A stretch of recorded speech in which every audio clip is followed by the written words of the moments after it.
mami, que la que hay. Diablo chori, yo fundí desde que he visto story. Ella una domi con su acento. I dove so deep into that hole. What do you mean? The whole of just learning something that you know nothing about.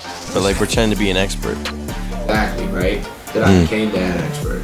After 3 years, things got real bad because it was either you work or you take the streets.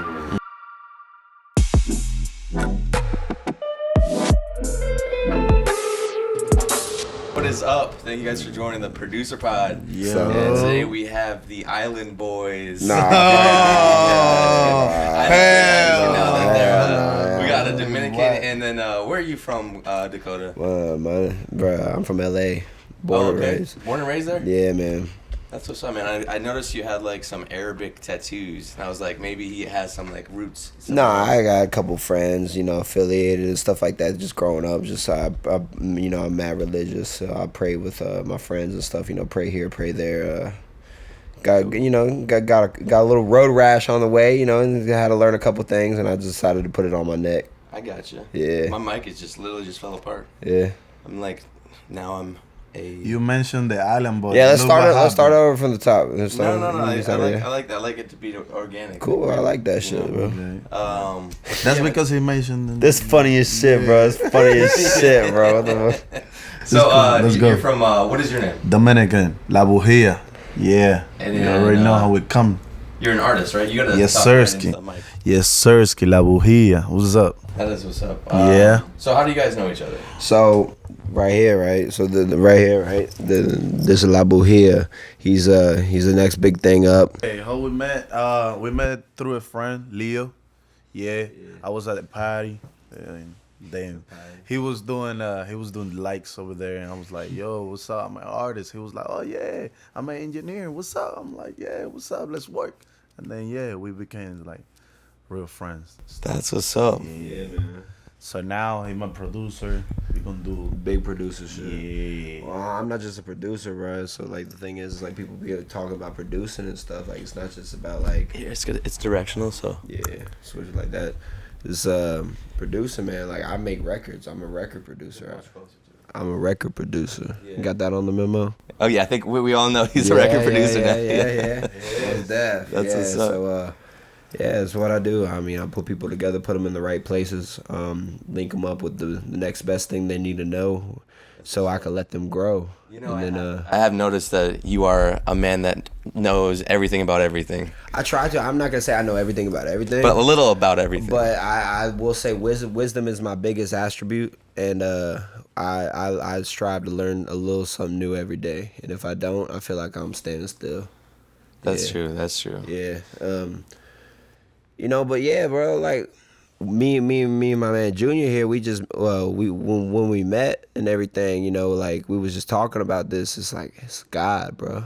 Yeah, crazy. It's fate. It's whatever you want to call it. Well, like whatever you want to call it. We here for a reason. We hear everything. I will always put like what you need on your path, like and make it happen. Yeah, make it happen. Put you where you need to be. Exactly. Every time. You guys are like religious artists. Nah, we ain't religious artists, bro. No, we just let religion guide our artistry. Yeah, that's cool. He guides you. Yeah, guy. I mean, shit. I mean, I'd say like throughout daily life and stuff. You just see people driving crazy stuff. People acting crazy. Just it's every day. It's just, you're much closer to the mic. Every day is a blessing. Yeah. That's yeah. Amen. That's awesome. Yeah, I heard you while we were setting up the mics. What's your artist name, by the way? La Bujía, el Bayman de la Muerte. Arriba. He's got his whole Pitbull, Dolly. Bro. Where did you get that from? They ain't playing with him. Bro. I guess not. Nah, I've been making music for the last 5 years. Trying to get there, trying to get to know my voice and all that, different flows and all that. So yeah. So it's like a lot of I mentioned my name, but after my name I just told you where I'm from, basement, and everything, because everything started in the basement. Yeah, with my friends, we used to go to a closet, record, and that's why I say el basement de la muerte. You feel me? What does that mean? The basement of the death. Oh. Yeah, because shoot. it was in the. It's a cool story because it was in the basement, so everybody was used to go there and smoke, and mind you, you go there 2 p.m. By the time you out of there, it's like 9 p.m. and you're like, damn, I'm dead in this, you know? Yeah. Like damn, time passed, you know, and that's why we call it the basement of death. But yeah, Basement of death, the basement of de la death. muerte, yeah. That's De la muerte. sick. Yeah. Wait, yeah. so how long ago did you come to the United States? 15 years ago. 15. Yeah. That's what's I up. was only 13. So right now you're 28? Yeah, I'm 28. Cool. Yes, sir. How old are you, Dakota? 26. You're 26? Yeah, bro, I'm a baby. No. I'm still a baby, bro. Like I said, Riz Gatsby, Wonka Gatsby, Baby Gatsby. Whichever one you want. We in the roaring 20s, man. When you 20 for 20. Speaking about 2020, that's actually when we met. Yeah, man. And- All the year of the twos, man, right there in there, COVID, man. Look, let me tell you something, bro. Let me tell you something. Some good times. Yes, Those yeah. some good times, bro. Some real good times, I'll tell you. Yeah, that. like, so where were you at in your life when we met? When we met, oh man, let me adjust a little Yeah, bit. uh-oh. When we met, man, I was at a weird place in my life, bro. I just put everything on the line. I packed up my stuff, got out my situation, and I went to school. You know, everybody but not just any school, right? So when people say school, it was like an art school, right? It's called the Art Institute and whatnot. And I went there. Oh, Omega? No, it was actually called the Art Institute AI. It was a studio. It was like a school in Roslyn, Virginia, and they brought everybody in for like interior design and stuff like that. Oh. And they ultimately ended up like I was funny thing is I was at Disney World, bro, with my mom. My mom called me. She's like, "Yeah, your little brother's birthday. You can come to Disney World." I like go to Disney World, and then like next thing I know, she's like, "You're not gonna believe this." I look, and then like my school just defaulted, right? So like, What? Yeah. So when a school defaults, what it means is like they lose their accreditation because they were doing some shicey stuff. I mean, it was kind of mad. I mean, they didn't even give me textbooks. Everything was like online, all kind of crazy stuff. I mean, they had everything, but it was just like they got disaccredited, and so like I'm like down $150,000, right, in student loans and stuff, and I'm like put it on my name. I don't care. You know what I mean? I'm young. I'm a student. You know, I don't care. Put it on a card. I'll figure it out. When that's the American dream. You figure it out. You go to school. I dead it up, and I'll work it out. So then I'm like, damn. So I owe $170K to school that don't even. So fast forward, all that. I get waived. There's like some. Oh, that's good. There's an agency and stuff that helped with all that stuff. We got all that waived. Was it like a government funded thing? Yeah, it was like a government funded thing, and then we got it like because they knew they were doing some shady shit. So some people like got out on the good end. Like I was fortunate enough to be one of them peoples. But the thing is like so like I did all that, and I just kind of I was like, oh damn. So like they kind of like dipped my toes in the water, right? And then it's like giving a baby a little bit of what he can do, but not really. And then you're like, damn. I guess that's it, man. And so I just can't take that for an answer, bro. So you went back to school? Went back to school, man. I went back to school. Went straight, but it wasn't really a school though. It was more of like a program. Okay. Like a vigorous program. Was it like a shed in the back of someone's backyard? Nah, not like that kind of program. It's not like no. It wasn't the basement. It wasn't. Nah, it's not like. You went to his school? Is that? Nah, it's not like the. Nah, it's not like no boot camp or nothing. But it's a vigorous program, right, for engineers. It's at Omega, the recording studio in Rockville, Maryland, which is where we're at. Yeah. It's great. You did go to Omega. Yeah, I graduated. I'm an alumni, baby. I mean, Sick. yeah. That's great, There's 26 people in my class. I graduated with 4. Wow. 4 people around me. Yeah. One of my mentors went to Omega. Yeah, man. It's a great place. I mean, it's a lifetime thing. It's almost like a family thing, So they got me in.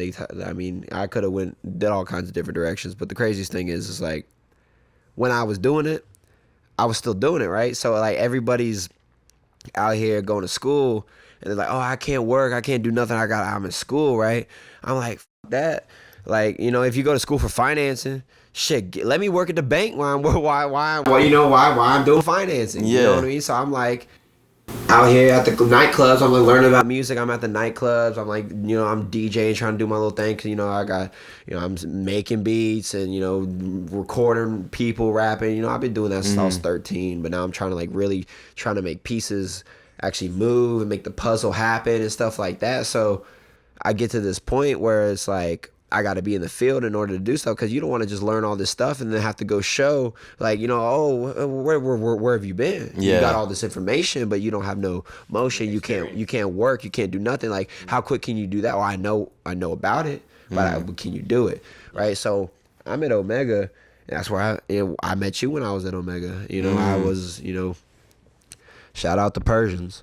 All of them. All the Persians. All y'all out there. We all done made a lot of money together in the nightlife. I'll say that. Tropicalia. I missed that place. 14th and U Street. It's a new spot now. Did you see what it is? I would look. So check this, right? You want to know what? I can say all this off the record. Okay. Because it ain't a place no more. So okay. I can say all this. Okay. I mean, they still exist, and your reputation. I mean, no, it's not. I'm not gonna say everything. Okay.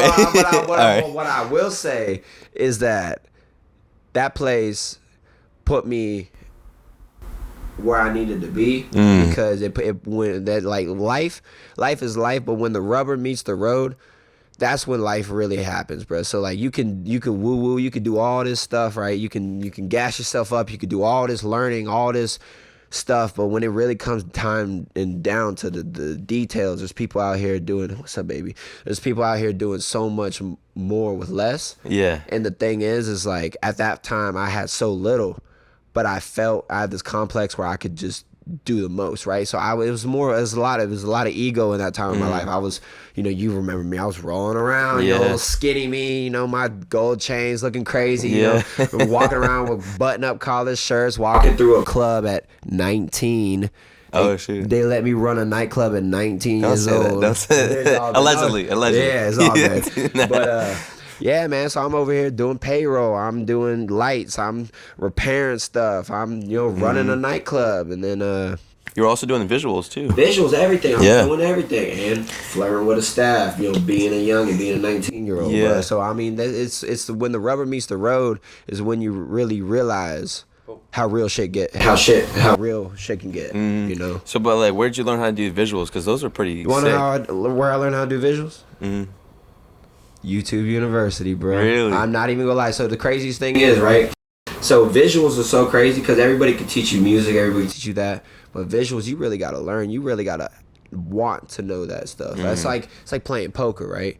Nobody's gonna really teach you how to play poker. You to really, like, you know, get the nuances. You know, like you see the big poker players over here I know you ain't got nothing over there, bro. You know, just messing with them and stuff. You know, like.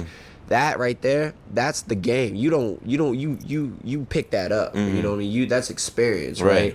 So, bruh, I'm sorry. Your Katniss is just so beautiful. She segued me out of my own conversation. No, you were saying the visuals are So okay, back to the point. So the visuals, right? So nobody really teaches you how to do that stuff, right? Except for these people on YouTube, you know, the gurus, right? Yeah, shout out to them. Shout out to all my YouTube gurus out there. I will say, y'all, I wouldn't be where I'm at without y'all. Same. But y'all got chill, cause y'all be saying some wild stuff that y'all know is like half right.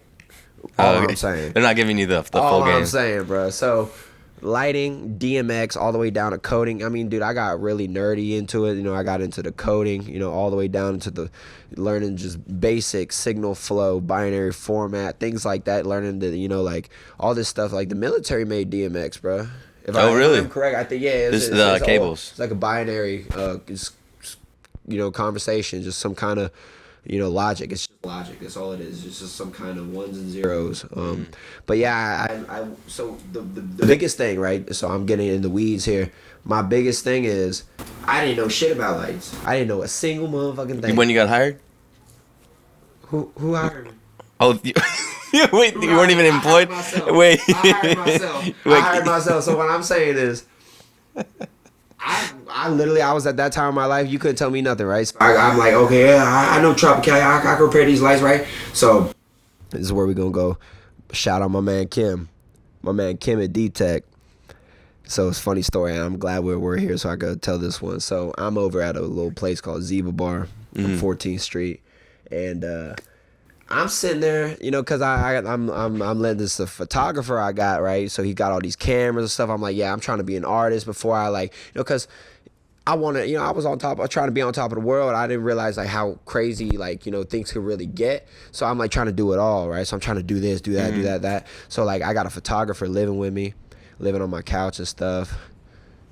Yeah, you probably know who you are. I ain't gonna say your name though. Okay. But whatchamacallit? So Was it your dad?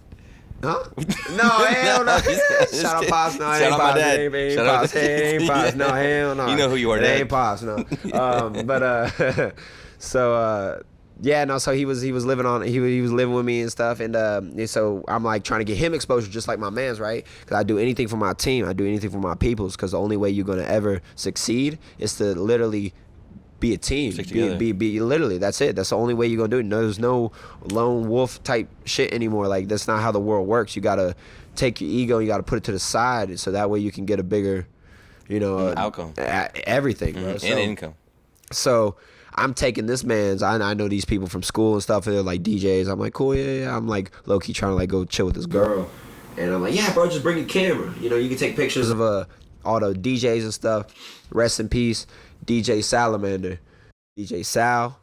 I will say that she's the one that got me in all this, bro. She passed away a couple years ago. Tragic. Rest in peace, man. But she let my man's Donald come in and take some pictures of her because she just got done opening up for Malaa, Malaa, yeah, and yeah, she was all like, you know, glammed up, dressed up, had the chains on and everything, and I'm like sitting there like, my man's complaining like, damn, these pictures suck because there ain't no lights, bro. There's no lights. There's like no lights, bro. Like what's going on? This is weird, bro. This is weird and all this stuff like that. And I'm like, bro, tell me about it, bro. So I'm sitting there in the back smoking a cigarette, high on my fucking horse, and I'm like, man, these lights suck, bro. There's this dude, and there's this dude right next to me, right? This tall dude. He's just looking at me. He's like, what you say?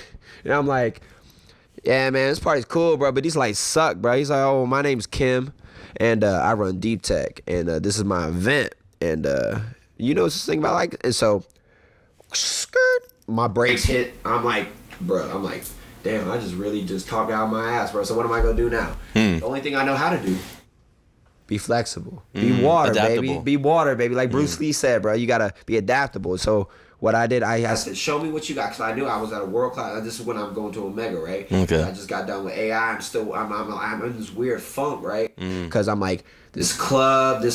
Or am I gonna be a DJ? Am I gonna be a rapper? Am I gonna stick to what I know? Am I gonna do this? Am I gonna like, you know, make my mom happy? Am I gonna make my dad happy? All these things like that. Like I'm going all this in my head. And the only thing that matters at this moment is the fact that I just said some shit out my ass that I can't take back. Just faked it. Fake it, right? So I had to fake it till I make it. And don't let your inability to make it. Oh, don't let your Your limitations, your mindset. don't let your fake it prevent you to make it. You feel me? Okay. Yeah. So it's like I go home, I literally I go online, pull out 2 credit cards in my name, buy maybe $600-700 worth of equipment from Amazon, some really cheap lights, just so I could say I got shit. Cause I was like, yo, yeah, I'm a lighting. I don't know, you know, I'm pump faking on them, right? I'm bluffing. I'm at the poker table, you know, 5-card poker table, not Texas Hold'em over here. Yeah. And I'm like sitting there like bluffing. You got 2s and 7s. No, I'm bluffing, right? But I got it because I know I'm gonna get that pot, right? So the thing is like, yeah. So I get all these lights, all that stuff, and yeah, I literally just dived so deep into the hole. I dove so deep into that hole. What do you mean? The whole of just learning something that you know nothing about. But like pretend to be an expert. Exactly, right? That I became that expert. And now there's not a single motherfucker in this city that can probably tell me anything more or anything less about BMX. I'll tell you that. Or lighting, granime, all the way down to the board, everything down. I mean, just ask about me, bro. But what I'm saying is I didn't want to do that. I did that because it was cool. I was I was off the substances. I was living life. I'm, lights and colors and stuff. So I'm like, I want people to see what I see, and it turned into a thing, right? Next thing I know, I'm just bouncing around. People don't want me for lights no more.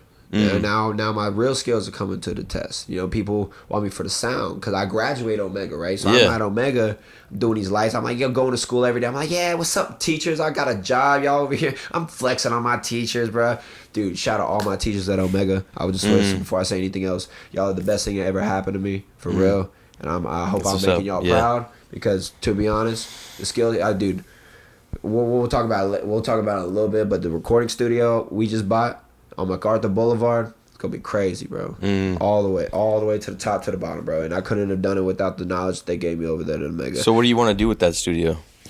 Man, well, I mean, obviously make money for me, my investors, for everybody. But honestly, it's not about the money. It's about I want to do it mainly for the kids. I know that sounds really corny, but I know it's really not. There are like 14 kids in this I want to do it for the kids, bro. I want in this condo. Like, can you introduce each one of these kids? Well, I want to do it for the kids, bro. I want to do it for the kids, right? So there's no kids in here. Like real stuff though, like because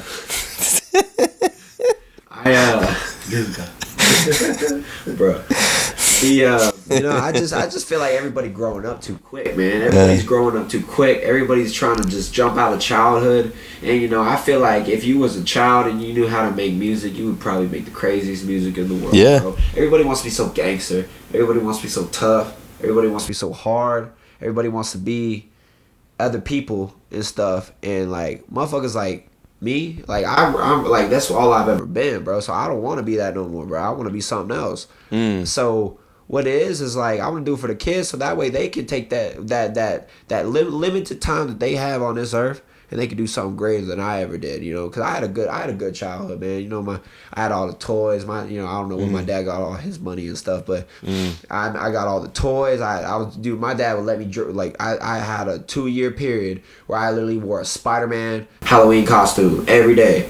Every day. For 2 years? 2 years, bro. I mean, I probably got washed a couple times, don't get me wrong, but it was like I had unlimited web shooters, and I was running down the neighborhood, running down motherfuckers. You were literally fighting crime back then. Bro, no shit, right? Because my dad let me have that childhood, right?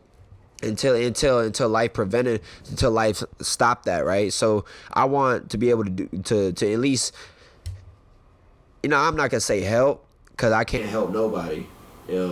Why do you say that? I mean, I can help everybody, but I can't only help those who want to listen and stuff. You feel me? So I can't force anything, right? But I want to be at least that person that gives these kids inspiration to do something, right? And I mean, it really goes back to rest in peace, my brother Keith, Money Boy K 187, bro.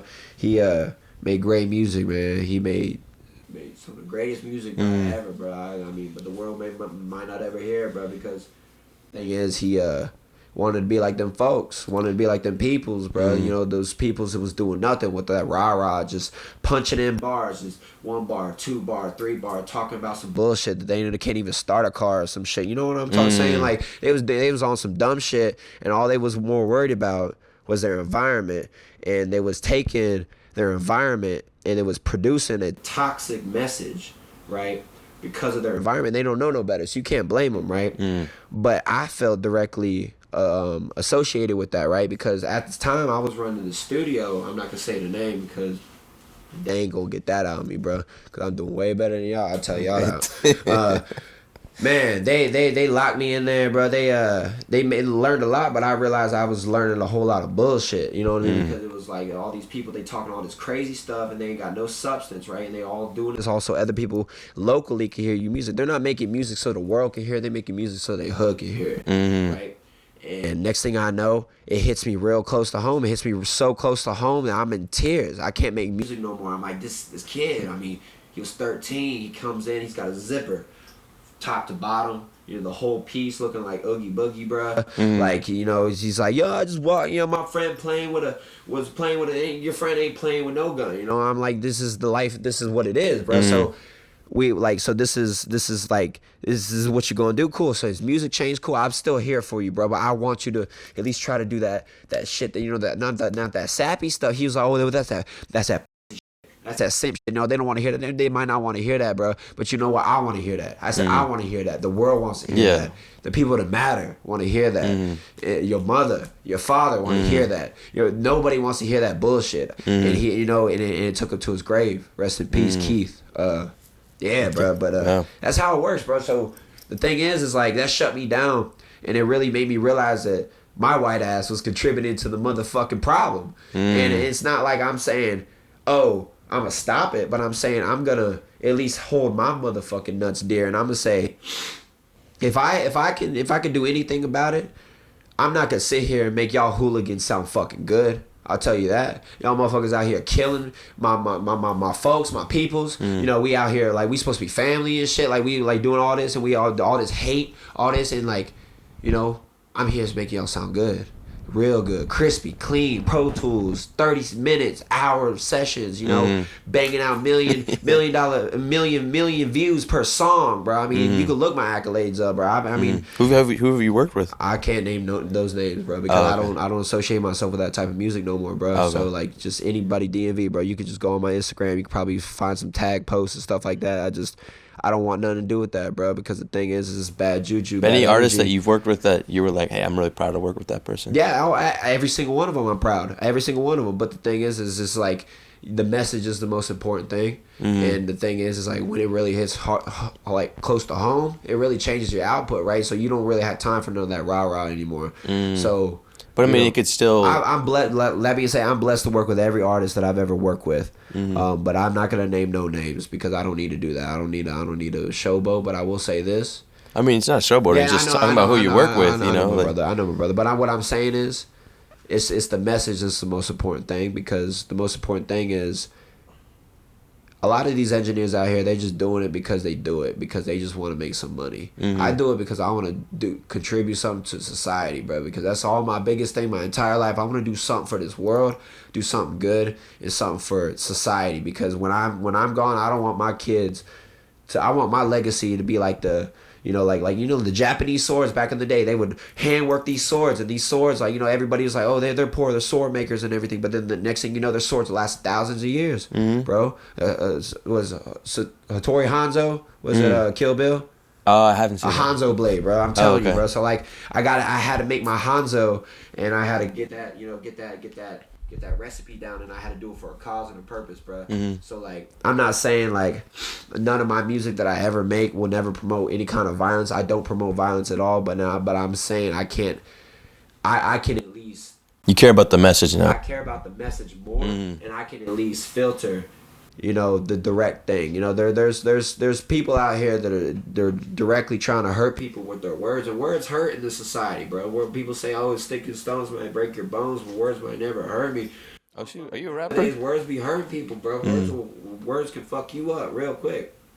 And that's true. Yeah, and that's a very important thing to me. So, like I said, recipes, Keith. Yeah, so I'm doing all that. I'm getting all that stuff done in the studio, and then I just stop. I say, done. So I'm already doing all this stuff, DJing, house music, all this stuff. So I just go straight back into the lights, and I'm like a hermit. Nobody hears from me. All my clients from all my studios are like coming through my house, doing a few sessions, cool. Nothing really popping off, taking off, you know. I work with a couple other artists.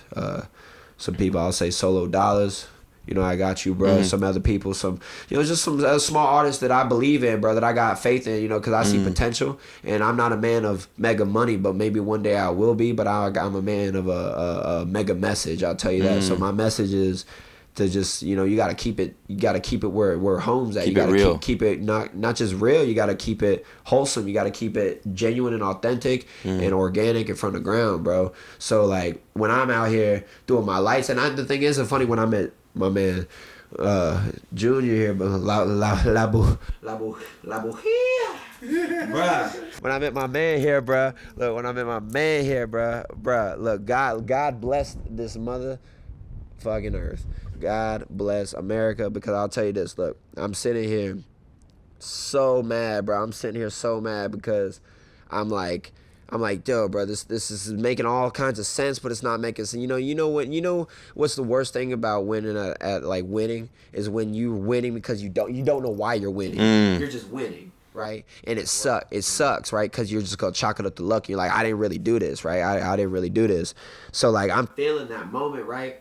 And then my man Leo, Wappa, he just comes up. He's like, I need you to meet somebody, bro. And I just, I would do anything for this guy. He doesn't talk much. We don't talk a lot, but when we do, we get it in. So I go, and this guy's just, he was at my event the whole time, and I'm just like, damn, bro. So we wrap it up, we chop it up, and then like next thing I know, I'm like all in. I'm all in. I'm back in, bro. I'm back in. So like I was in this deep hole, and I'm like, damn, bro, like I'm really like I lost my passion, I lost my rite of passage, all this, and I don't know what to do.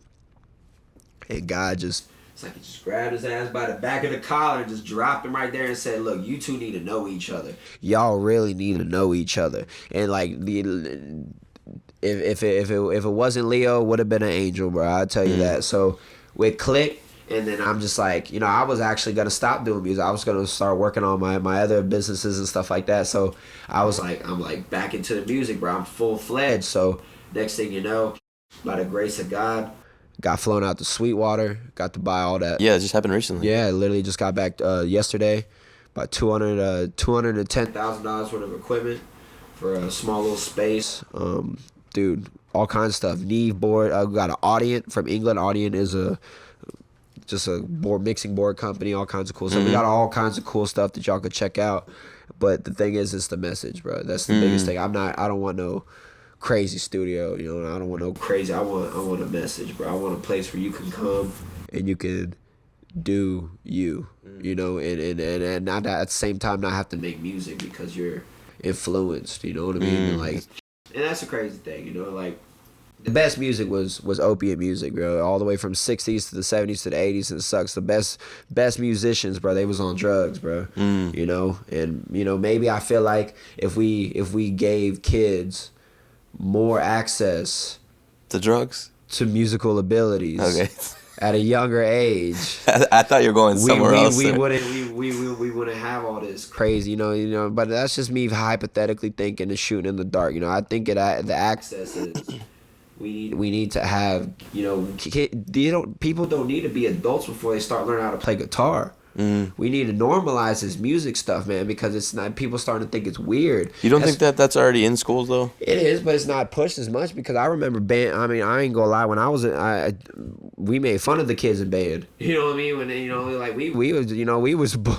I was a band. We made fun of the kids in band, bro. Now I looking back, those were the coolest motherfuckers. I'm hiring them. I'm paying them good money to run my studio now. Those same kids that were learning those music notes, I'm running back to them, and I'm like, yo, I need you, man. I need you. No, it's like a whole thing full circle.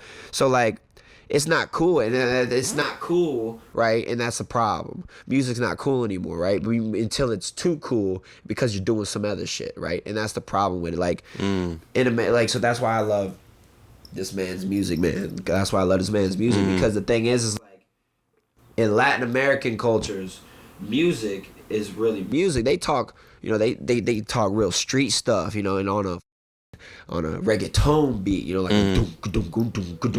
when Americans hear it, we're done, right? We just hear like a you just hear somebody's talking, right?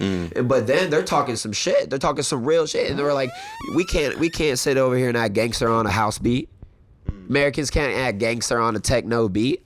They can't talk. You gotta your credibility is directly associated with your with the type of music that you make and the sounds that you produce, and that's so catch-22 to me, bro. And I think we should fix that. And I think if we give kids more access, we will have more creative music. I'm not saying it might be the best music because obviously, there's probably some pretty brilliant 8-year-olds out here, but I'm saying like, just you give kids the tools they need. We're not sitting here trying to do what we should have done when we were kids as adults. Yeah. Now look at us. We're all adults looking at YouTube.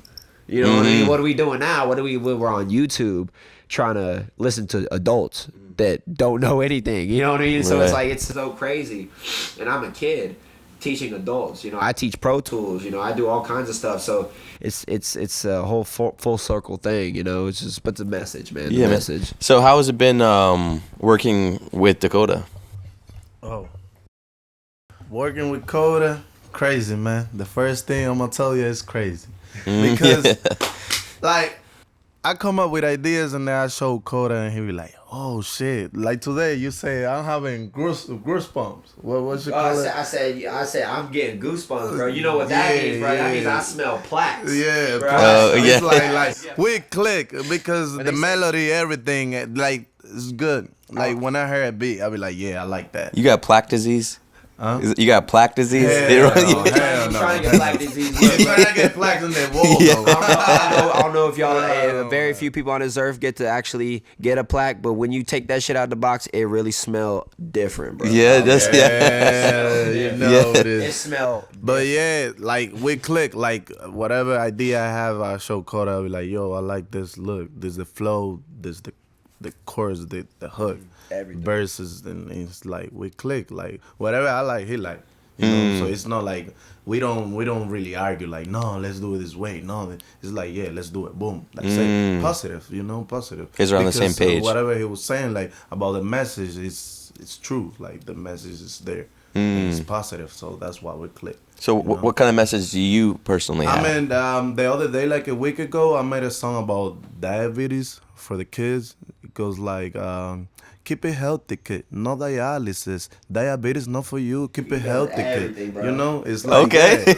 You know, I'm so telling you. I like that. I can do gangsta too. Like, yeah. Yeah. But my type of gangsta is like a storytelling. Like, yeah, like you hearing this shit and you like, oh shit, let me see what's gonna happen at the end. Because like it gets you hooked. It's not like I'm talking like, yeah, I'm gonna go choo this and that. I'm telling a story from somebody else, but in a song, and you like it gets you hooked because you're waiting at the end, like what's gonna happen in the story. Like where's it going? But everything got a hook. Everything is like a melody and everything. Yeah, it's nice, bro. That's cool. So what kind of music do you like to rap on or sing on? I mean, personally, I like trap. Yeah, but I do personally. I like trap, but I like reggaeton too. Yeah, I make all type of music. I don't mind music. Yeah. Do you use what kind of? I even got a bachata. Shout out to all my Dominicans. Yeah, bachata. Would you say a lot of your influence is from Dominican yes, sir. Republic? Yeah, Dominican Republic, dembow, bachata, reggaeton. Yeah, that's what we do. We do all type of music. Is there like Dominican artists that you look up to? El Ape Consciente, el papá de Ra. Yeah? Yeah. Yeah. I don't know who that is. Yeah. Look him up. El papá. Yeah, he's up there. Yeah. That's what's up, man. Yeah, I mean, last time I went to DR, man, it is dangerous, though. San Domingo. I was over there. Yeah, it was crazy. People with machetes and shot off shotguns and people. 42 para 4-2. That's the slums. Yeah, there was a few times that I almost got robbed in DR where people were walking up to me and they're like, well, I mean, I don't just walk around like, I don't know where you should always check in where I am. Yeah, what we were talking about. What I'm saying is like, you got to be aware of your surroundings. And so when someone was walking up to you and you're like, I can see you, I know what you're trying to do, and he's trying to play it off like, oh no, that's not what I'm doing. So instead, what he'll say is, what he'll say is like, oh, by the way, this is an area that people like will rob you. Instead of, because at that point he's testing the waters, he's trying to see if he's trying to see what time it is. If I can be robbed at that point, and I'm like, oh really? I know exactly you're trying to rob me right now, but somebody got their car stolen here. Yeah, like, and I have do their homework. They be like, let me see. Yeah, but he was trying it out, but like obviously nothing happened. But that it is like that over there, where at any it be dangerous, but it be fun too. DR is the best. Yeah, I did have a really good time in DR. I'm telling you, in the food over there, in the food, everything, mamacitas, the people, all of it, the culture, mami, tú sabes, the culture. I do love the culture over there. That's for sure. It had kind of a similar Trinidad vibe too, like Caribbean. We Caribbean. Yeah, Puerto Ricans, Dominicans, Cubans. Everyone there like had amazing hair. Hell like yeah. they really, it's all about the fashion sense of curly the hair, yeah, and the style. They got good style over there. Hey man, so We be trending. tell them about your project, bro. The projects we got coming up, man. Yeah, let's hear it. I'm trying to do an EP, but we're trying to decide we come up with an EP or just like a single. Okay. We haven't decided really yet, cause the thing is we have like a lot of music and they are all good. We can't pick. Over So 200 songs. yeah. Whoa. So I'm trying to like sit down, because lately I haven't get that much time like to sit down and pick, but yeah, we're trying to decide between an EP or just a single. So and how do you see it decide? goes. How are you deciding? Let me hop in. We I decide. let it to the team because I'm just the artist. It's a team effort, man. Yeah, exactly. We sit down. We take all the music. We listen to it. We try to paint a picture. It's like painting a canvas, bro. You make an album. We got to look at a budget. We got to look at our advertisers. We got to look at who our assets are when we're looking at videos. What type of what kind of look we're getting at when we shoot our videos. It's a whole range of stuff. It goes all the way down to. I mean, that you technically call that an executive producer. That's what they do. I do it all. So we try. a lot of work. We got to get it all down, and we got to pretty much decide what do we want to do first. Which side of Bougie you want to see? Okay. What side? Do you want to see But the first? first thing we're waiting on right now for is my name. My name trademark. So I'm waiting on the papers. I gotta wait like maybe like 30 more days for the name trademark, and then we can Stamp put that everything shit out. Everything out. It's Interesting. gonna be a whole campaign, bro. It's gonna be a campaign. What do you guys have in mind for promoting the music? Dude, just organic stuff. We out here in the nightclubs, Social bro. media. Social media, bro. Organic. Just we actually if you ride around DC a lot, you'll see us, bro. We just out here. We go, dude. I mean, You guys doing shows? Everywhere. My man knows all the DJs. yeah, you know what I do, bro. I get everybody 5% for 5 years from like 5 different places, bro. So it's like I just walk in, walk out. I got my mans here. We go in. I'm see what can we do? Could we open a spot here? Could we get some? But I don't want him. I don't want to do nothing too cheesy. Have it, how they've had the cutouts of him on a little whatever bar, Like a poster or something? Yeah, I'm not gonna say like apple bar or something, flower bar, whatever place you call it, whatever, you put a little sticker like come party. No, hell no, we doing real events, real stuff, because I got the infrastructure. We got this festival coming up. We just getting them as organic spotlights right now. We getting them, the rubber meets the road, brother. When the rubber meets the road, we getting that traction. So what kind of festival? It's like an EDM house festival, like organics, grassroots type stuff. They got some cool. bands. It's in West Virginia. It's called Zapateo.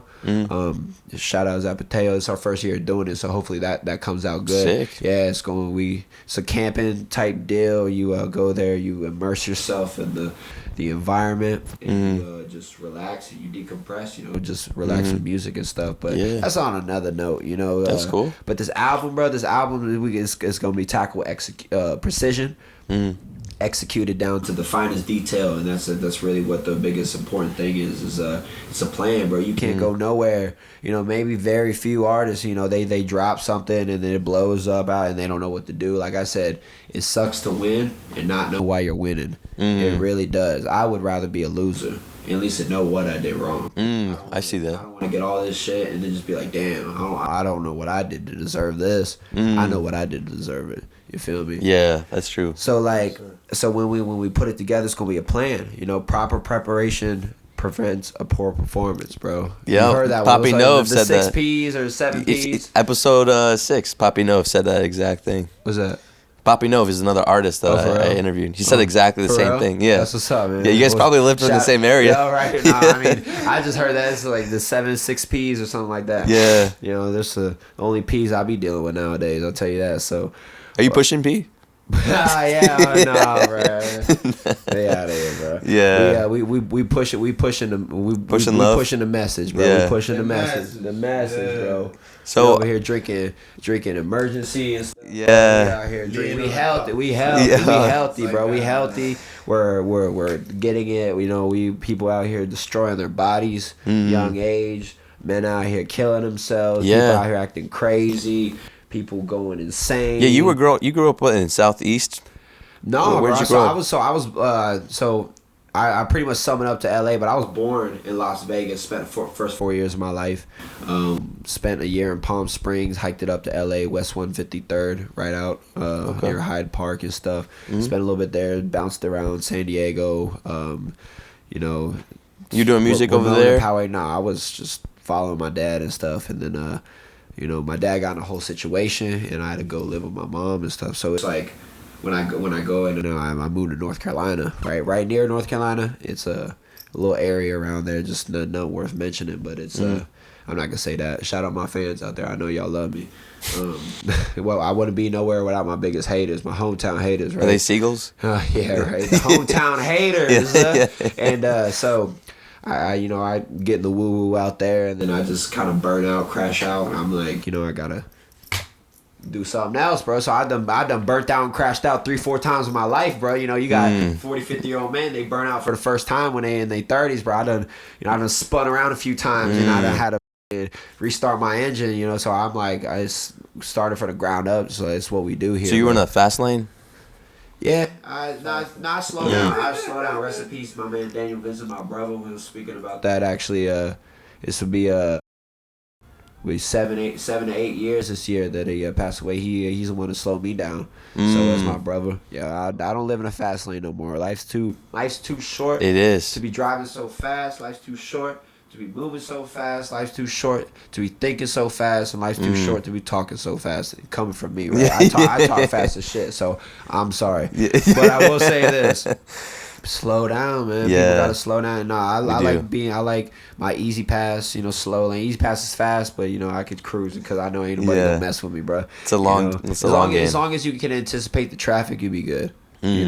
So yeah, be aware. Yeah, bro. But the fast lane ain't gonna get you nowhere, bro. You live in a fast lane, you ain't gonna enjoy life. Next thing you know, you got kids, whole situations going on. You got. Next thing you know, you out here living somebody else's life because you live too fast. You ain't enjoy your own. That's how people out here living vicariously through their children and stuff. Yeah, you know what I mean. That's the worst thing in the world, bro. You want to have kids? I do. I'm gonna be a great dad one day. I want to have kids. I already have one, Panchito. Yeah, my little Panchito. Hey, shout out to Panchito. Panchito, my little baby. Yeah. Miniature Dachshund, little wiener dog. I love him. What are they? Like garden gnomes or something? Garden gnomes. He looks like a little garden. I'm gonna dress him up as a garden gnome, bro. I used to have big dogs. I never thought I like little dogs and stuff, but like I got a whole situation, my girlfriend, all that stuff. Like so we, it's cool. We gotta slow down in life, But the thing is, it's like that's also you can't slow down too much because then you'll get stuck too. So you gotta keep that medium, bro. You gotta keep it going. I saw this thing yesterday, and it was talking about how we're all at a certain place in our life, and that there is no like we're all just trying to compare ourselves, but if we really look at where we're at, it's like we're meant to be where we are. Absolutely. Everything happens for a reason. I was thinking about that the other day. It's kind of sat me down. I say a couple prayers here and there, and I always feel a little better. And I always get these weird revelations after I say prayers and kind of slow me down. And I look back at where all the shit I've been through, all the stuff I've put people through, all the hurt that I've caused to the world, all stuff like that.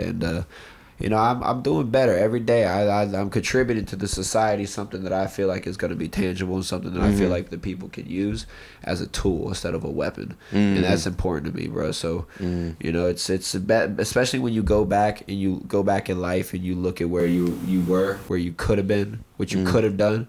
You start to realize that everything does happen for a reason. Yeah. Whatever that reason might be, it's not your job to figure it out. You'll figure it out eventually. You'll be like, damn. Like when you done left the beach, you realize that that girl that you was hitting on, you're like, damn, I could have really got her number, but I was just too chicken shit to do it, right? You go back, you realize moments like that, you're like, damn, wow. That really happened because it was supposed to happen. You weren't ready for that. Yeah, you weren't ready. You were so because when we're impulsive, it's just like boxing, bro. When you're in the motion, you start thinking too narrow. You start thinking so narrow that you can't think about what's happening to you. You're still just worried about where you can go, where you gotta go, what you can do to them. You don't really worry about the repercussions, and everything in this world has a repercussion. Everything in this world has a consequence, and consequences don't necessarily have to be bad. A consequence is just the thing that happens after a sequence of events, bro. So the consequence of me coming to this awesome studio here to record with my artists here. You know, the consequence of that, it's gonna be pretty good. I hope. You know, it's gonna be good. You know. Yeah. You know, we might hit a little traffic. That's a consequence. But Yeah. the thing is the consequence. You know. So Yeah. I feel like if you're not ready for anything, if you can't take 1% of what the consequence is for your action, don't do it, whether it's good or bad.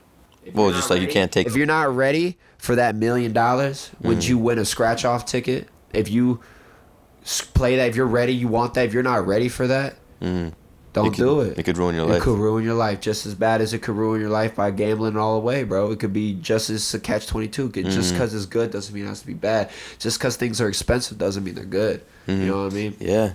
I mean, I was just thinking about that, and I look up to. Have you heard of this producer called Drew?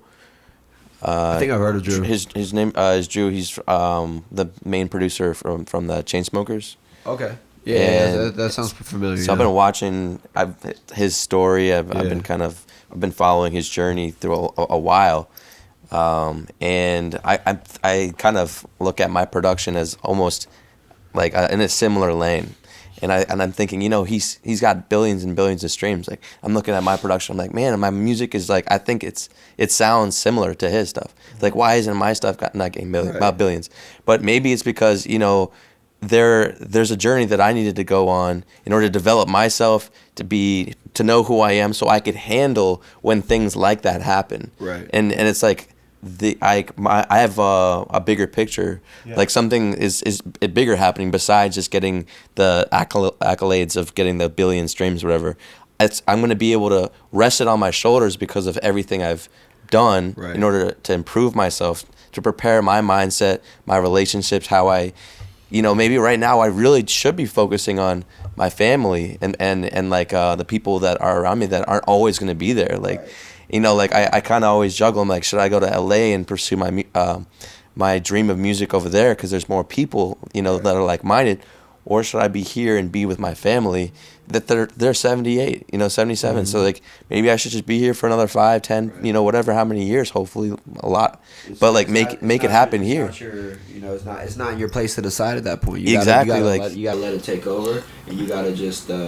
You can't compare and contrast to somebody else's experience, man. It's really not how it works. Exactly. So it's like we're all doing it for a reason in a way, and then we're gonna find, as you said, you're gonna find that reason, and it's also you're gonna be ready when the time is right. Yeah, it happened to me before. It's like I've been making music for the past 5 years, and so the first 2 years everybody was like, oh, you sound good, like you got talent for it and whatever, like put it out. All this year everybody like put it out.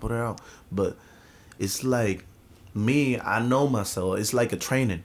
If you're not prepared, you cannot go to war. Or you can go to war without being prepared for it. You feel me? So I understand what you was just saying, because people don't understand because you have the vision of what you want. People don't know that, like they think it's easy. It's not easy. It's not easy. Do you think when Michael Jordan had the ball in the court, you think he it was easy for him? No. But the whole time maybe they were partying and he was in the court training because he knew what he wanted, and his vision was different from the other ones. You know, that's why he was the best. Yeah. So that's why I tell people, like, I gotta prepare myself and I gotta do it better, and you know, and have, like, it's not that I want to be perfect, but I want like the right team, right producers, the marketing, everything, the vision, because I won't release a song for like maybe like 10 people, my friends. Okay, my friends tell me release it. Okay, I release it. Then I listen to it, and then what? Nothing. That shit, it died right there. No, when I put it out, I want globally, you know, everybody. I want to do it right. If I fail doing it right, then I feel good because I did my best. Yeah, because it's like that. It should be like that. Like when you do something, you do it right, no matter what. You do it right. That way, if you fail, you will still feel good because you know yourself. You did it right. You did the right thing. If you fail, it wasn't meant to be. So if you failed and you did it right, then how did you fail? I mean, you fail, but well, how can I say it? It's like you fail, but at the same time you win. Failing is winning because you learn something. You learn experience. You take your losses. And then, you take your losses and you turn them into lessons. Exactly. Exactly. I like that. I like that a lot, actually. Yeah. Yeah. So did you Take have your losses? You turn them into lessons. where did you grow up? I grew up in DR since I was like 13. Then I came here. For like a year. It was winter, so I was like, oh nah. I'm from the Caribbean, man. It was too cold. Yeah. So I was like, okay, I'm deep in. So I went to Puerto Rico. And my father used to live in Puerto Rico in PR. Okay. So I went to a school in PR. Nice. I did 3 years over there in school. So that's where I really fell in love with the music, because PR is like, Ozuna and all of them. I used to see them in the block. Yeah. And like, then I used to tell him like, yo, take me to the studio. Yeah, I like music, this and that. Ooh, so I got really attached with the music. Almost like all my friends over there, they in the music in the industry. They either do videos, acting, or something with music, beats, or something. So me as an artist over there, it was good, because I learned a lot. And then after the 3 years, things got real bad, because it was either you work or you take the streets. So I didn't want to take the streets, but the pay over there in PR is like real cheap. Over there it was like maybe like $5 an hour. Jeez. Yeah, during that time. So I was like, I ain't gonna make it like this with $5. I don't want to go in the streets and do all this kind of crazy shit. So I decided coming back here to the States. So I booked a flight. I came back. I started working. I finished high school here. Okay. But after school, I used to go to my job, fixing phones. That was my job during high school. And then after that, I work as a mechanic. And after that, I work at a shoe store. And then, yeah. Wow. And then I moved out of my grandma's house by myself when I was like 16, 17. And since then, I've been on my own. Just grinding and making music. And I feel like right now is the right time to like release and start, living the dream. Yeah. Yeah. That's sick. Yeah. So where are you living now? I live in Northwest right now, Glover Park. Oh, Yeah. sick. Yeah. Funny thing is about all this. Before we met, We're neighbors, and we didn't even know it. That's funny We thing, didn't bro. know. We literally live 2 blocks away from each other, bro. Wow. They Before say we God. met. They say God ain't real. Oh, he real. Yeah. He just working weird ways. He might have you go back and be like, what? Yeah. When I told him, I was like, yo, I live in Glover Park. What's up? Where you stay at? He was like, what? I live in Glover Park too. Yeah. I'm like, yo, He that's said, crazy. what? Yeah. It really was meant to be. Yeah, bro. Yeah, bro. I'm Who you telling, bro? Who you Yeah. telling, bro? Bro. That's Crazy, dope. crazy. Yeah, man. That's sick. Just means to an end, bro. Means to an end, bro. Just using the tools that we were given by the grace of God, and we And just it's use like those. I'm the artist, but he's like he knows music. Then everything that I make, he fix it, make it. I just put the pieces of the puzzle together, bro. That's all I do, bro. I don't even make beats, bro. And it's like, I don't. and it's meant to be, because that's why exactly I need it. You know, that's why exactly. So do you think Koda is the next DJ Khaled? Koda Kali? Look, I'm gonna be my own entity, bro. Look, well, like I said, whether you want to call me Riz Gatsby, Wonka Gatsby, Baby Gatsby, or just Gatsby, bro, like, I'm gonna be known as my look. You're gonna be called DJ Salad. DJ Salad. Look, I'm telling you, but it's gonna be my own entity, bro. It's gonna be I'm gonna bring all the best qualities of this industry together, so maybe I can have the best figures around me, bro. I feel like, I've been welcomed and accepted in a lot of big rooms, and I'm grateful to be that, and I'm gonna be in even bigger rooms, bro. But I'm always the littlest guy, and I'm proud to be that guy. I'm proud to be in that room, bro, because that means I got a bigger space to imagine, a bigger space to grow in, and the sky's the limit, bro. I got some big artists that I've looked up to, and by the grace of God, I know I'll meet them one day, and I'll get guidance, and maybe I could tell them something that they need to hear, and maybe they could tell me everything I need to hear. You feel me? Yeah, actually. Maybe DJ Khaled. But actually, you. I want to talk briefly about how you got me into doing lights as well, like with Red Room, and that was interesting.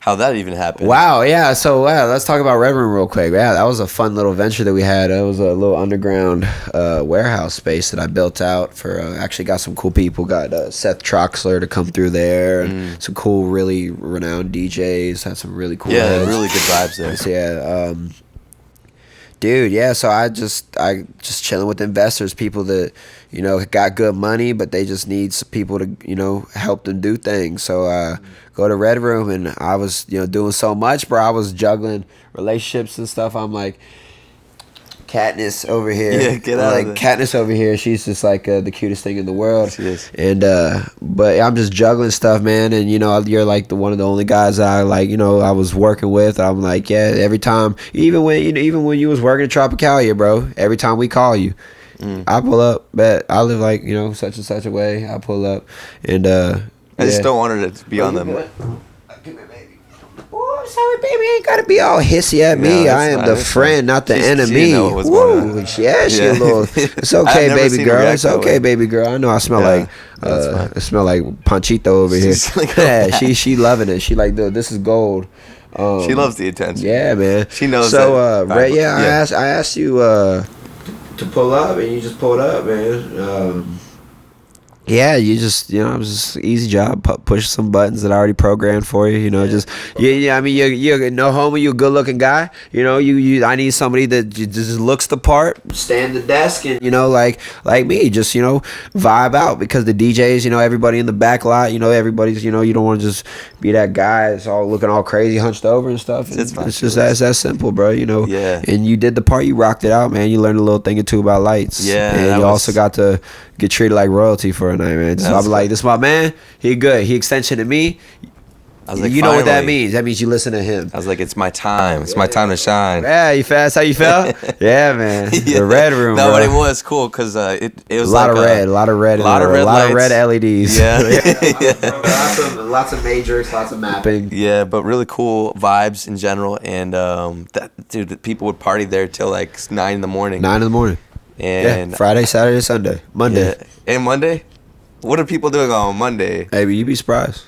You'd be surprised. It is very niche. Look, the I group. can't say much, but we got our whole government works on. We are partying animals, bro. They go in, Yeah, they thing, walk out with a suit, go to work, yeah. grab a cup of coffee. They Yeah. need it. Hey man, we animals out here. Yeah. We ain't party animals, bro. Not me anymore. I don't party no more, bro. I'd stay. Really? Yeah, I'd stop drinking. I'll stop partying. No bro. way. Yeah, man. Why'd you stop?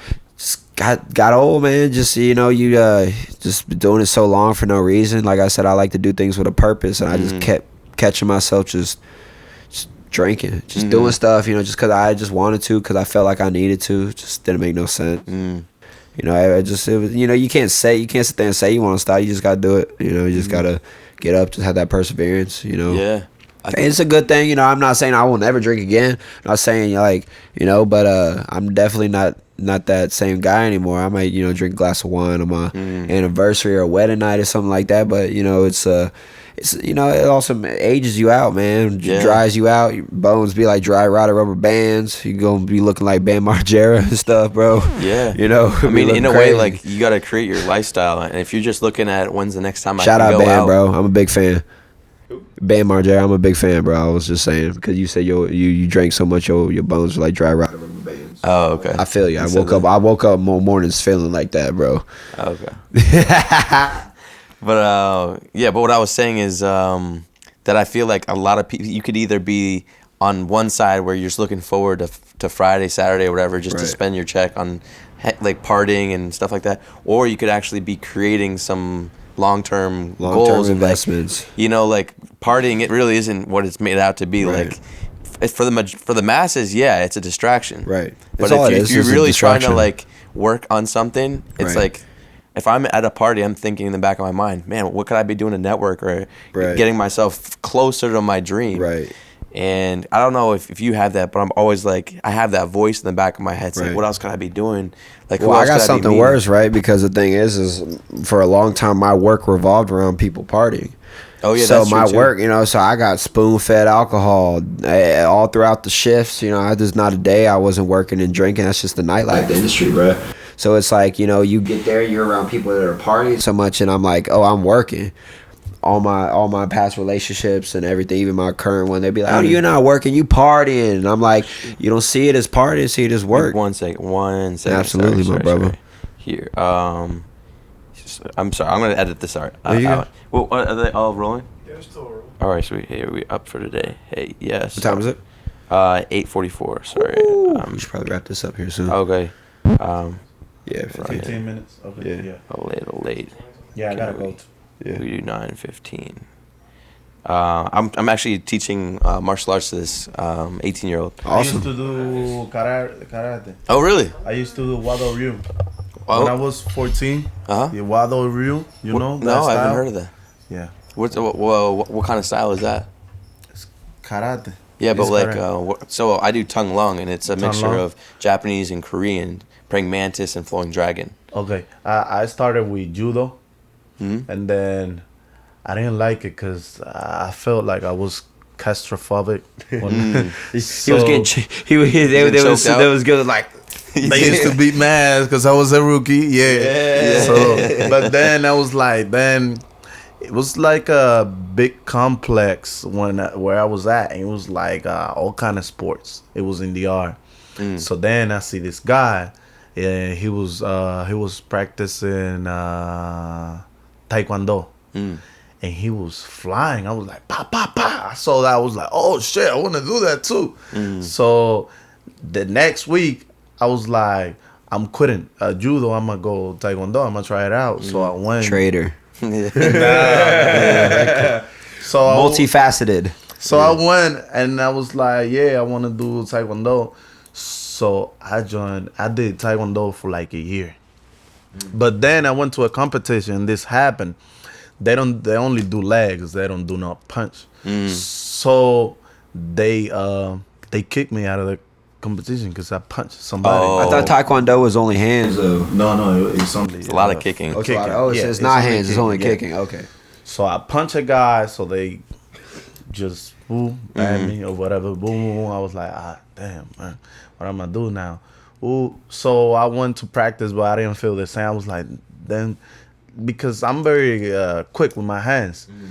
Then a guy came up to me and he was like, yo, karate is like punch and kick both together. I was like, oh yeah? Boom. Went there. Like 2 years. Bro, every competition, because I learned from judo, I learned from taekwondo, and now I'm in karate. So I had everything. Boom, boom, boom. And every time they took me to a competition, it was like first. Wow. Yeah, second. That's awesome. Yeah. I was was I was whooping 14. ass. I was 14. I was a kid, but bro, I still do. I kick high shit and all that, like, because of taekwondo. I took it real serious. So the movie Karate Kid was based off of you? Nah, hell no. I wish though. There's a Dominican version of Karate Kid is coming out. It might have a It's a bootleg version. La Bujia on instead of Jaden Smith. You see, now gonna start testing me when they see me. Oh, Hey, bro, don't look. I just don't do it. Don't do it, bro. Don't do it. This man, look, he look. You gonna have a 2023. Look, you gonna have a Gucci trainer embedded in the side of your head. Jeez, that's sick though. Like, I think martial arts is actually like an integral part of They're not worse than actually getting kicked like in the head and knocked out. If people get punched in the head all the time, imagine getting like roundhouse kicked in the head. But I actually hide that. I actually hide that from people. Like, I don't let people know. Cause it's like no a violence. surprise. The message, man. It's the message, man. Yeah, the message, man. It's like a surprise. But I feel like everybody in their life, they should like join martial arts. Absolutely. Because right now, everybody guns and everything. Guns. Bro, you should know how to defend yourself without having nothing, on you. Yeah. It's just you. Just you. You feel me? Exactly. People should know.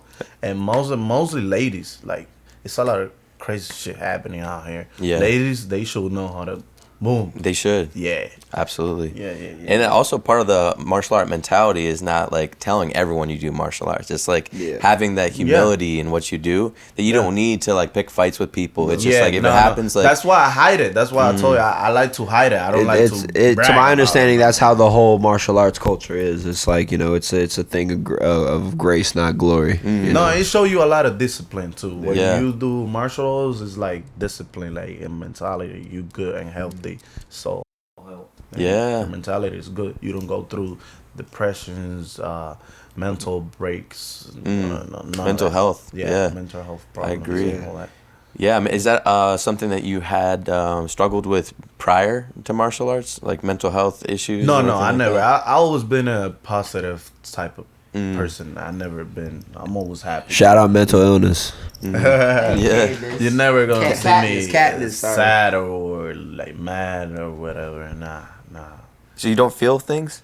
I feel, but I try to avoid like everything negative. I try to avoid it. I don't let that into me, cause everything is if you let it happen. If you let negativity go through you, you're gonna feel sad. You won't. I just block. I think part of it is making sure the circle, you're not just exposing yourself to any type of energy, and you're you gotta take care of your vibe too. Yeah. The feng shui is very important, man. People don't believe in that, but I believe in that. You gotta take care of your vibe or your circle. It's like you don't let just anybody into your life. It's like that harm you. That can harm you. Like, just remember, hurt always starts at home, people. So if you want to fix a problem, start at home. Yeah, exactly. And communication is the key for everything. It's just you just gotta communicate with like everybody. Like sometimes Koda be like, "Yo, how you feeling? You feeling good today?" Yeah, I'm feeling good. It's just we need to normalize checking in on our bros, man. Like I said earlier in the podcast, I said we have a very large rate of men killing themselves. Rest in peace, my brother Davey. Rest in peace, all the others out there. And I don't feel like we get enough support from our brothers. Girls get to talk about everything. They get to gossip, but it's not gangsta no more to tell people how you feel. We need to cut that. We need to get that in the blood. To be like, yo, have you ate? Let's eat. What's up, bro? You feeling alright? Like, you know, you good? Like, you know, people got to stop acting so tough, bro. Yeah. Nowadays, it's like we all die the same, bro. We all look the same in that casket, bro. You know, if you get one. Yeah. So. Nowadays, it's like nobody cares about nothing. Nobody cares. People curseless. Why do you say that? Because you've seen it in the social media, everything. It's like social pressure. It's like I want to be better than you. What you got on? Just because I got these shades and you don't have none, I'm better than you. I'm cooler than you. It's not that. If you see all the billionaires, they wear cheap shit. They ain't worry about that because. I don't want to say it that way, but they manipulate like that. Like they want us to be like that way that they they act different, and that way we stay at the bottom and we don't go up there with exactly. You feel me? So it's like that. It's like, and people don't realize that because you 24/7 scrolling up and down, liking who's you're cool, caught who's into not. Ooh, and then it's like a competition nowadays, and nobody cares about the other one. It's like if I see you in that couch, and you don't have nothing brandy on or nothing luxury, it's like I won't talk to you. I won't say, yo, what's up? Where you come from? Ooh, I want to start a conversation with you because you're not cool. You think that should change though? Hell yeah. If the same people you asking to do your homework. If the same people you asking to do your homework are the same people you don't want invited to your party, you gotta fix that, bro. You feel me? Go back to high school, you know how they be asking, you know, like the kid that got it, you know, they call the nerd or whatnot, you know. They'd be like, oh, help me with my homework, but they never get invited to the parties, bro. It's like people act like they care when they really don't care. It's a competition. It's a social competition. Yeah, right. That point that you just did is like a benefit. It's benefit if I don't have nothing in exchange, I ain't gonna like fuck with you. No, it should be like 2 ways. You feel me? It's like 2 ways, and life is not about benefit. It's about like pure love. That's it. It's like, yeah, I do whatever for you, you do whatever for me, and we friends. Yeah. It's not like what you can give me. Nah. No scorekeeping either, bro. No scorekeeping either. People be keeping track of favors, bro. Real family don't do that, bro. We just look out, bro. It don't matter how many times you ain't had your credit card, bro. We still going. We ain't gonna be like, oh, yo, you going. Yeah, we don't do but $100 is $100 on the tab. But I'll say this, but keep a score of family favors. I'll tell you that. Yeah, I come from a third world country, DR. It's a Caribbean island, and I'm from the Caribbean where it's like. Well, they don't show us at home to be materialistic. It's like humble. Yeah, the first thing is like you gotta be humble because we come from the bottom, so we know how it feels to be at the bottom. So at the same time, it's like it change this and this and that. It's like, that don't make it cool because I know people you flashing this, flashing that, but I know people back home who's right now hungry. So that pulled me down. Whenever I'm think like I want to show off or whatever, I want to do this, I want to do that. It's like I think back and I'll be like, damn. But people in my country dying because they hungry, or doing what you told me earlier. They want to book you for your money because they need. It's not that they want to. You think they want to? They don't want to do that. Oh yeah. It's because they're necessary. Yeah. It's because of the necessary. That's yeah. Is it because of the government's greedy or like why they all corrupt. Yeah.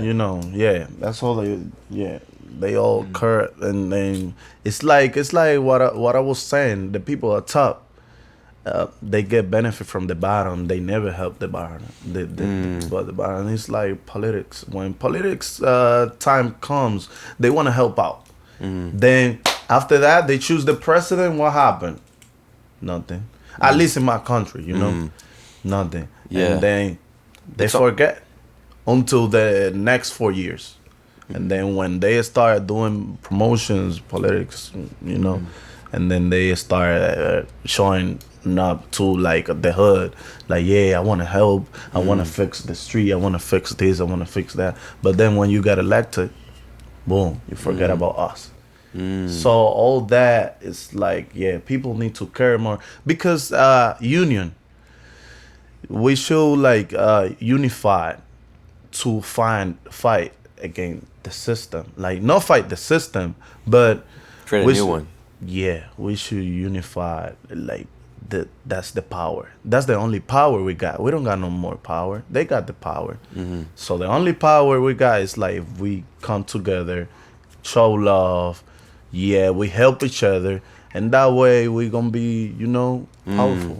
Yeah, so, but I mean, there's so many different ways of like governing a large population, and it's been done in different ways too. So, like, it sounds to me, how could what form of like government do you think would be that? Because apparently, electing these officials, they have their own agendas, and then they give you scraps, and then you rely on them, and then you want change, and then they might change a little bit just so they get elected. But it's a cycle. Well, it's a cycle. You know why I think it's a cycle? Because it's a career. Politics is a career. So if you how can I say? If you be with a gangster for 10 years, you gonna get used to his lifestyle.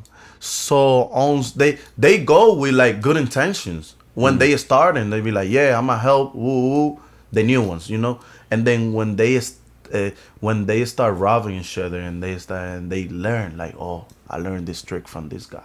I learned this trick from this guy.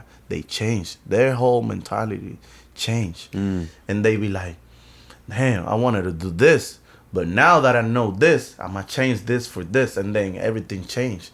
They start with good intentions. But when in the meantime, time pass, they turn into the same thing. Crooked. Same thing. Yeah. Not all of them. Got to break the cycle.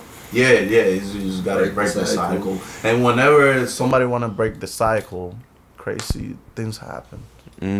Yeah, like what? Like revolutions? I mean, like I'm an artist, maybe, but Marley. Oh yeah. Oh, I see what you're saying. We Like, get you stand change. out. We get change, bro. We get different results, and when we get different results, we get new things. And when we get new things, that's when we get culture. And culture is meant to keep, and culture gets diluted too easily, bro. Because culture is just a form of art. It's a form of expression, and culture is not something that you can put a price on. Not in the slightest bit. Like I'm an artist, but Marley, conspiracy. Nobody knows what happened, you know. But he was trying to fight the system. Yeah. He was a peacekeeper. Exactly. So when you're trying to break the cycle, you see what happened. Yeah, in a way, that's how culture is made, is by breaking that cycle. Exactly. You find a different way of living. Cultural revolutions, bro. That's their way of living. It's their way of, just communicating with the earth around them, with life, Yeah. Yeah. But the bottom line is love. We got to take care of each other. Be humble. Yeah. Yeah. That's the bottom line. So- for real right now. So when we were setting up, you were rapping, and I thought like that, your flow was so sick that I was like, I want to hear something. You want to get him on the mic real quick? Let's hear something. Yeah. Okay, you want to get him on the mic? Yes, sir. Right here. Let's go. Let's go. All right, let me do it. Let's go like this. Yeah. Dime más cuando nos vemos, moviendo droga estoy de extremo a extremo. La paca y los bolsillos estamos llenos. Tú me avisas y yo te freno. Tú y yo un dúo, los sellos en Leno. Tú piensas en mí, te prenden los docenos. Yo sé que me echas de menos, pero le creo a tu amiga montando veneno. De que me vieron jangueando con otro cuero. Está bien más, yo me alejo, pero tú sabes que cargo paro lleno. Pa' desde que tú tires yo coge los más. Yo estoy rulado y cualquiera te cae. Tú para barbuleando sabiendo la que hay. Ey. Ese culito a mí me pone mal. Quiero otra dosis, mami, que la que hay. Diablo chori, yo fundí desde que he visto story. Ella una domi con su acento bori. Estoy en probation, ella carga la 40. Mi chori, diablo chori. Yo fundí desde que he visto story. Ella una domi con su acento bori. Estoy en probation, ella carga la 40. Mi chori. Hey, that was that's a little sick. romantic Wow. joint. You already That know. was dope. Hey, I love that's a that. sneak preview, bro. That's that unreleased right there, bro. Y'all the first to That's hear it, that. right there, world premiere. I love Yeah, that. let's go. That's He fantastic. said, Well, he said, I'm on probation. So carried my my 40. He said, I'm on pro. He said, hello, shorty. For the non-Spanish speakers out there. yeah. What that's a little was that translation. about? That was about a guy. It's a storyteller. Everything I do is a storytelling. It's a guy that he just came out of jail, so he on probation, and it's like the system. Everything is like the system. He have a felony. He can get no job or whatever. So he back in the street, and like she's like the ride or die. His ride or die. So she carried the gun for him or whatever. Like, yeah, I got your case for you. Type of lady, you know. Okay. Ooh, it's for my ladies. Yeah. Ride or die. It's for my ride or die. We call that Aruka. Yeah. Aruka. Yeah. Gotcha. That's awesome. So yeah, I could tell you. So you know Spanish too? A little bit. So my mom's 100% German. My dad is half Navajo, half Mexican. Yeah. So I grew up around Spanish speaking folk, but I don't speak as much as cause I'm a little, my girl's from Argentina. My friend here is from Dominica. So like, there's all kinds of flavors of Spanish floating around this motherfucker. There's a whole lot of slang getting thrown around. I'll tell you that. So that's true. It's you catch on after a while. That's that is definitely. dope. Most Well, definitely. there's definitely a lot to come from both of you. I know. Yeah. And I know you guys got a good head on your shoulders.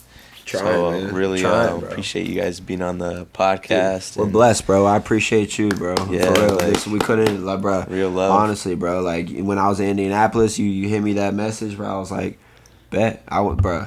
Say less, bro. Mhm. To be honest, I'll tell you that. Like, yeah. I appreciate I'm you, bro. surprised I wasn't mean to be here, but I was mean to. Yeah, it all meant to be. We gotta put our artists on, bro. We put them on to greatness, bro. Last minute. Yeah, and I'm really glad you came, man. Because Thank you. Appreciate it. Thank you for having me for yeah, Appreciate absolutely. the love. So anywhere, where can people find you? Right now, it's nothing out. Like You just want to be a ghost? But he's on Instagram. La La Bujia, Bujia yeah. Spanglish. Spanglish. LABUJ. Bujia. Spanglish. Spanglish. Yeah. La Bujia Like not like Spanglish and English. Yeah. All one word on Instagram. You got Yeah, it. you put it on there. Yeah, it'll be in the description. You can't miss it, bro. Our algorithms are on point. You can't miss it. Yeah.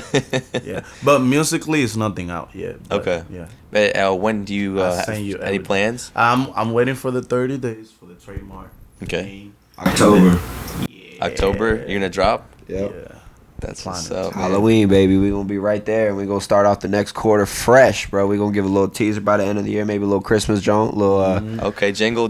Yeah, we gonna throw some of them bells in there, bro. Yeah. And then, Yes, sir. we gonna come into the next game, the next first, second, third, and fourth quarter strong with 3-pointers, half court shots. Yeah, because you were doing kid songs earlier. Yes, sir. And then, so what other kind of genres are Well, you I doing? do them both, reggaeton, everything. Yeah. The kid song was actually for a commercial that we were doing. Yeah. Oh, It you was did a for- commercial? Yeah, it was for a commercial. So What was that commercial? What was that like? diabetes. Diabetes. Yeah. Oh, really? Yeah. Pharmaceutical. Yeah, it was like for just like a pharmacy. like a health is wealth. It's a program like the Maryland Health Organization? Yeah, and they gonna put in a commercial, and then I mean, Yeah, we partner with all nonprofits, bro. We are Yes, we are sir. here to help with your taxes. Shout out to No Talent Record, the way they want to make it possible. And, Nice. Yeah, we have like a couple songs for like health. Cool. Yes. So that's So a lot to come from you. And have you done sync licensing? Do you do Have you made any money off of music? Not yet. So shoot, that's something to get That's into. why, like, if he had music out, I probably wouldn't have, picked him up because we got to get it all organic. We need to start from a clean slate. There, Yeah. it really sucks trying to get people's music off of through DistroKid and all that. When they don't put it up, they don't sign their rights away to ASCAP and BMI, and they then hit the Harry Fox Foundation and the TuneCore, and they don't know anything about their royalties or rights. I went to school for music business too, so I mean, all that stuff got to be from scratch. We got to do that all organically, get with the right distributors. What's the right distributor? Dude, I mean, it really depends. I'm not here to promote any businesses and stuff, but honestly, I mean, you would need to go through, if you're small, go through a third party. As much as Well, like Spotify. nah, it would have to be something like Directly? DistroKid or something like that. But you could also go through your own means and actually file the paperwork, get your ISRC codes and all that stuff. But it's just a lot, and you might be like a little man at the bottom of a paper pile. Would do your own publishing? Yeah, so these big other third party companies, they like sign little contracts for you, which you just want to put your music out there. Like they're good. They get you on TikTok and Alexa and all that stuff.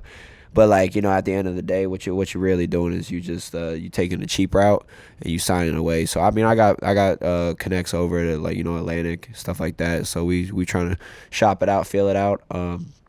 We own all our royalties.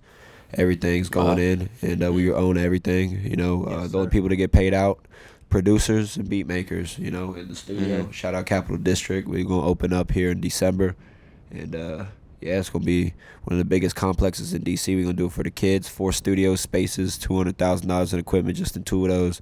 And there ain't a single studio in DC that's gonna be able to compete with us, and not a single label in DC that's gonna be able to take over the Latin market the way me and Bujia here are gonna do it, bro. Because we honestly, we're here to break outside that DMV mentality, and it sucks that I even gotta say the DMV mentality because it is a mentality, but we gonna break out that, bro. Because we honestly, we just caught up here, bro. We ain't even from here. We grateful to the DMV for giving us this time and a spotlight, but we here to help everybody. Amen. That's what's up. Well, I love that. So you touched on very briefly. You have a label. Yeah, it's Capital District Music, Capital District Records. So it's been up and running for a little while now. We just put everything to work, got all the legal, it's a LLC, everything. We we're trying to get our accreditations, our non-profiting status on certain things and stuff like that. So it's a lot of big work. But starting up from the bottom, bro. You can't create a business and then go to the bank later and be like, oh yeah, well look at all this money I made. No, you gotta get your bank account first. Gotta get your stuff right before you can start making any money, bro. It's right. You gotta do it from the bottom. You gotta get your food truck and your food before you get your clients. You know what I mean? You gotta get it all together. Gotta put the pieces to the puzzle. Gotta get the. Well, how do you make puzzles? You create the outside. The best way to do it is create the outside first, and then fill in the middle. Yeah. Well, there you go. Yes, sir. So where can they find you? You can find me on Instagram, Riz Gatsby, RIZZ Gatsby. It's the Roaring 20s. Got twos all over my face, man. I'm telling you, bro, this is time to be alive. I'm grateful to be in my 20s in the 20s, bro, because there's people that'll look back, look at that, all that Tea Party swanging music, and now we out here making our own Tea Party swang music, bro. I'll tell you that. Yeah. That's what's up. So, Riz Gatsby, or you can follow me on Kubera Music, but it's now going to be Capital District Music here soon. So, dope. Yeah, I got a lot of good stuff to come, bro. I'm kind of like in the background. I don't want to be up here in the front. That's his stage, bro. He's the star. That's what's up. I'm looking forward to seeing what you guys come up with. And so if you guys want to support the channel, go in the description and support us on Patreon.